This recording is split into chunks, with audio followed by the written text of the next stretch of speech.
Hi, I'm Joe from Manchester Rocks. I'm just chatting to Dave Evans, the original singer from AC/DC. And it's a real pleasure to meet you, Dave. Oh, that's great. Yeah, It's good to be here too. Oh, no. Firstly, can I ask you, which do you prefer, being billed as Dave Evans, the original singer of AC/DC, or Dave Evans and Barbed Wire, or Dave Evans and whoever you were playing with at the time? Well, gee, I get a lot of titles really. In the United States, of course, it was the king of all badasses. Yeah. After they met me and got the Australian attitude shoved down their faces, you know what I mean? Yeah. Which I love, by the way. Last time I was in the UK 2 years ago, it was Crocodile Dundee, they called me here. Yeah, Impressed. I've read that, yeah. So it's all sorts of things. I mean, I'm never going to get away from the original lead singer of AC/DC because of the fact they're so massive all over the world, and I am one of the 5 founding members of the band, which I'm proud of course. It's something that I didn't really promote because I was with Rabbit after that in Australia. We were a wild band. I didn't really sort of take much notice about what AC/DC were doing really. Just their records on the radio and our records on the radio, that kind of thing. With Dave Evans and Thunder Down Under, similar thing. I was doing my own recording and things like that. But once I decided to go overseas, everybody around the world sort of went, a lot of people said, well, who's Dave Evans? Apart from some people in Europe, because rap was released in Europe, there was like, oh, Dave Evans is the original singer of AC/DC, and got people prick their ears up, and so that's who I was, kind of thing, and then it opened a few doors too, because they went, oh, well, let's have a listen to this guy, and so it wasn't just a matter of the fact that I was one of the 5 founding members of the band. I still had to deliver, and I do, so, and I enjoy it. So it's sort of a double-edged sword. One, it's given me a lot of opportunities to travel around the world, of course, and get my own music out there. But I get that label as well. It annoyed me a lot at first, to tell you the truth. But now I'm sort of getting a little bit older, and I celebrate it anyway that I am one of the 5 founding members of such an incredible phenomenon. So there you go. Oh, that's it. That's pretty good. I just wanted to know whether you thought there was any disadvantages to having it. Well, it's turned out in a way to be an advantage in a sense, because even the knockers, right, they go, oh, Dave this, Dave that, or whatever, they don't realise that I stood for the band when we had a hit record, right? But when Bon Scott joined, he used to come and see us. It was just a personality thing, that's all it was. But it's given me a chance really to get out there and show the knockers what it's all about. And in Germany, when I started touring there about 10 years ago or so, one of the newspapers, the front page was, they come out of curiosity and they leave as fans. So it's my job. As I said from there, I said, look, I don't care. Get them through the door, even if they want to throw rocks at me. I don't care. Just get them through the door and let me do the rest. That's what I do. Damn right. Bash their brains out. No problem. And loving it. No, very well. You look as if you do, because I've seen so many videos, fans videos from the European tour that you've just Norway? Just come to the UK from Norway, Tell us a bit about how you were received there. That's lovely, they love me, because the music as well, and because I love it. You know what I mean? It's infectious. If you go up there and you love what you're doing, and you're smiling, and you're biting the mic stand, they'll go, wow, this is great. And it's entertainment as well, you know what I mean? And it's not about, a lot of bands just like, look at me, I'm up here. No, give it to them, right? And if you give to people in any way, they'll give back to you. And I give everything I've got to the crowds, and they know I'm having a fantastic time, and they have a fantastic time with me, and we just rock together. You know, and that's what it's all about. Damn right it is.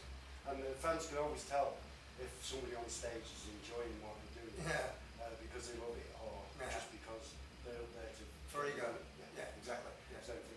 Can I ask you, what band, artist, or song was it that made you think, I want to be up there doing that? Beatles. Of course. My father was on stage when I was a kid, and he, a great singer, beautiful tenor, and I grew up with music. We didn't have television the last 15 minutes of music at home and stuff, and Harry Belafonte, the Platters, and a lot of the opera singers like Lucy Bjorling, all these kind of, so I grew up with all different types of music, Marty Robbins and that kind of thing. But then when I was a kid, the Beatles just did it for me and the world.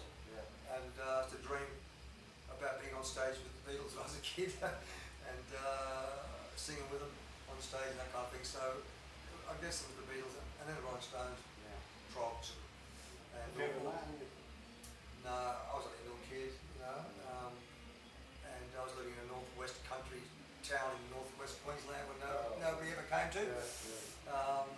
But yeah, the music, the Mersey sound and the British sound really captured me. Not so much the American sound. I wasn't into sort of Elvis or that kind of Ricky Nelson and that kind of stuff. It was like smarmy for me. I wasn't really into it. But the Beatles and the Trogs and these type of bands, the Kinks, you know, it just the British thing sort of did it for me, you know. I really like that. When you were, is there any stuff available from when you were with Rabbit? You know, for fans to look out for? It's a bit hard. The The albums were out, of course. They were released throughout Europe, Japan, that kind of thing. There hasn't been a re-release of it. You can only get it on eBay really these days. A lot of fans asked me about it. CBS Records, I think, was bought out by another company or whatever. It's a bit difficult to track down the person to get the licensing. But of course it can be released if I got hold of the right person. But I'd have to know that it was worthwhile doing. I'd have to know that I'm going to sell quite a few thousand of them. But then again, they're rare. They're on the eBay and fans are fighting for them. So that's what I'm saying. It's good. There's a lot of fans who like to get on. I mean, I've heard of Thunder from Down Under. Yeah, the Dave Evans and Thunder Down Under. Yeah. Is there anything? Does the same thing apply? Yeah, the record label Reaction Records went under. And it's really only available on eBay again, which makes it rare again. That sort of thing. So it's like, you know, Dave Evans is a rare commodity kind of thing. But our last two albums are available. So Judgment Day and Sinner. So that's great. Yeah, I've been listening to Sinner. Quite like it all. It's really good stuff. And you can see where the influences are coming from. Well, it's funny. It's, I don't know, this sort of Australian rock. We used to play in a lot of country towns and all tough boys out there. And the reason why the music's kind of tough is because the boys would all stand there with their arms folded like just wanting to bash it, you know, because they figured. Well, yeah, but not just that. They knew they were after their women, and they'd be trying for so long and getting nowhere, and they weren't going to let us have them. So we had to smash their brains in from the very first song and hammer them through the wall. So at the end of the night, they'd give you their sisters. That sounds good. That sounds rock and roll to me. That's why it's so tough. Right, I do have to ask you. In 2000, you played at the Bon Scott Memorial with a band called Thunderstruck. I think. Thunderstruck. Yeah, that's it. Does that have a lot of meaning? Well, were you invited or did you? Yeah, I was invited. I was living in Sydney at the time. They're from Melbourne, and one of the boys in the band had been in Dave Evans and Thunder Down Under with me, and he just mentioned that they were doing a special show in February. It was just after Christmas, the 20th anniversary of Bon Scott's death. It didn't seem that it was that long, you know, and would I come down and do a couple of numbers, because I knew Bon anyway before he joined the band and afterwards. I'd met him a few times, and I thought, yeah, okay, he's a rock and roll warrior, one of the fallen, you know, and we had a private conversation anyway after he joined the band, and we shook hands and wished each other the best and that kind of thing. So I thought, oh, okay, I'll go down. And then I thought about the songs to do. I was going to take it serious, not just go out and do a song. It was going to be a serious situation and show respect. So I thought of the songs to do, to come up to 8 songs, and I rang Simon, who called me, and I said, look, you know, I'm doing this seriously, and I tell you what, a lot of fans around the world would love to get something on this. So I said, look, get the best live recording people in Melbourne, and let's record the whole thing, just see what happens. You know? So he said, great. So flew down to Melbourne, and it was just at a pub, you know, as we all started off. This is pub rock. That's what it's called. And it was packed, absolutely jammed. And it was recorded from the moment I walked onto the stage till I left. So all the banter and talk and the whole emotion of the shows all recorded on there.